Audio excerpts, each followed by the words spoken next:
ജനങ്ങൾ തെരുവിലിറങ്ങി ഭരണകൂടത്തെ പുറത്താക്കുന്നത് നാം പല രാജ്യങ്ങളിലും കണ്ടിട്ടുണ്ട്. അടുത്തത്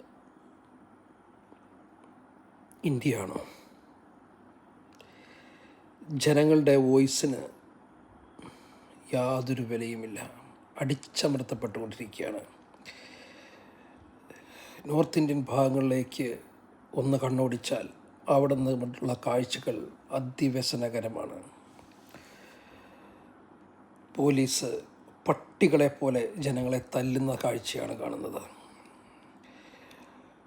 അവരുടെ ജീവിതാഭിലാഷങ്ങൾ, അവരുടെ ഇതുവരെയുള്ള സമ്പാദ്യങ്ങളെല്ലാം നശിപ്പിച്ച് കളയുന്ന കാഴ്ചയാണ് കാണുന്നത്.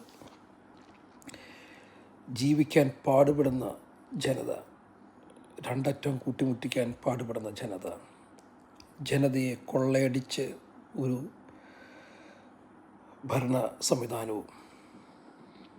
ഇതെന്ന് അവസാനിക്കും? ആര് ഇവർക്കെതിരെ പൊരുതും? ഈ ജനങ്ങൾക്ക് വേണ്ടി ആരെഴുന്നേൽക്കും? സംശയമാണ്. ജനങ്ങൾ തന്നെ എഴുന്നേൽക്കേണ്ടി വരും. കോൺഗ്രസ്സോ ഒരു പാർട്ടിയോ വരില്ല.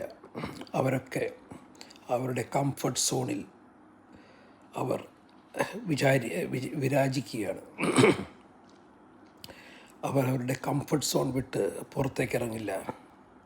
പക്ഷേ ജനങ്ങൾ കംഫർട്ട് സോണിലല്ല, അവർ പൊരുതും. അവർ വീണ്ടെടുക്കും ഈ രാജ്യത്തെ, ഉറപ്പാണ്.